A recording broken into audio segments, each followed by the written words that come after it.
and welcome to Bemer. Today we'd like to dig a little deeper into Bemer technology.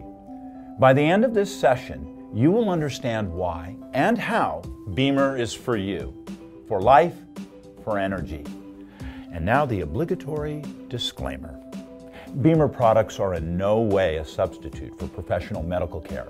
There are no medical claims being made from the use of these products.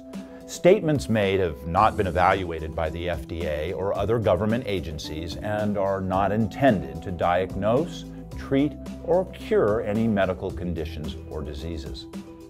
It's recommended that you consult with your own physician or healthcare provider if you have any medical conditions.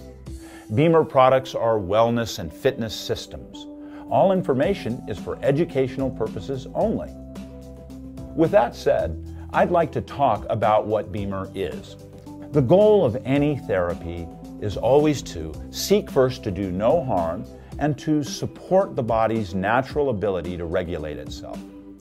Looking at the cause is more logical than waiting until something breaks to fix it. However, most people go to see a doctor when they're sick or ill or develop symptoms, very much like this iceberg that we see here. The iceberg principle. We see symptoms. People don't come in and say, I have this diagnosis or that diagnosis, but really they come in with symptoms. I have pain, I have itching, I have swelling. Regardless of the symptom, it's important to look for the cause. When we look at the causes, the majority of dysfunction comes from circulatory dysfunction. Poor blood circulation, as you can see here, can lead to decreased oxygen and therefore low energy states within our cells. That means blood flow, or rather lack of blood flow, which then yields to hypoxia, low oxygen, and then bioenergetic deficiency. That means low ATP. ATP, in short, is really the currency for energy in our body. This then affects us at a cellular level, at a tissue level, and then at an organ level, and ultimately back to symptomatic expression. What's the cause of most chronic disease? In the context of this slide, that means lack of regular exercise, poor breathing habits, physical, psychological stress, environmental stress, and poor eating habits. SAD stands for Standard American Diet. What's the common factor here? When we look at the common factor, it's poor circulation and limited oxygen availability, which leads to disrupted bioenergetics. For those of you who are unfamiliar with the term bioenergetics, bioenergetics is the study of the energy flow through living systems. That means how we take in energy, how we transform energy into a form that our bodies can use. When we have poor blood flow, low oxygen levels, and low energy, this is a recipe for disease. We really are very complex individuals. We have many systems which work in concert with one another to keep us alive. You can see that from all the systematic representations here. From that macrocosmic perspective, we can also get into a more organized state. Before we organize into systems, we have to understand that organization begins at a molecular level. Molecules are the building blocks for our cells, and cells are the building blocks for our tissues, and tissues make organs. Organs are the basis of the systems that we looked at. Everything in our body, in nature, is based on systems. In fact, in medical schools today, rather than teaching specific areas of pathology or biology, we look at systems biology, where you can combine the effects of the world and how we live our lives and how it manifests or relates to systems.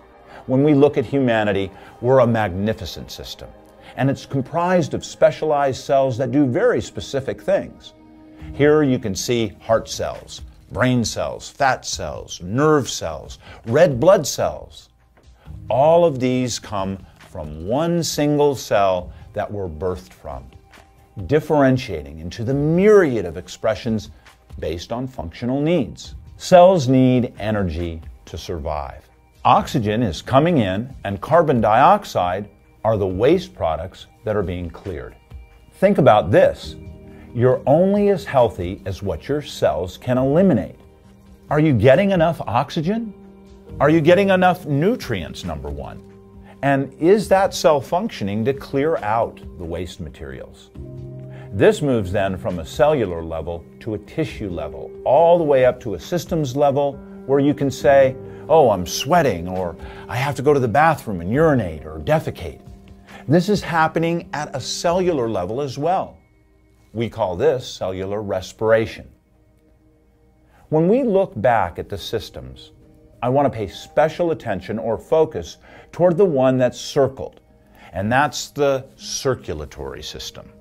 I don't want to leave out the lymphatic system, which you see next to it, because the lymphatic and the circulatory system are intimately involved. You can look at your body a little like a hydraulic type of system. When we think of circulation, or in the sense of Bemer, as a vascular therapy, we think of something that has effect on the vessels or the circulatory system. Bemer is best known for positively affecting circulation through its effect on the smallest vessels. It's these small vessels within the vasculature which are embedded in organs, and these are responsible for the distribution of blood within tissues. If your blood is flowing properly, you're going to be healthy. Yet, getting blood supply to the tissues is the issue in many acute and chronic diseases. In short, healthy circulation is the cornerstone of health. Hi, I want to thank you for watching this video. If you did like it, go ahead and hit the like button and subscribe to this channel. Once again, thank you for watching the video.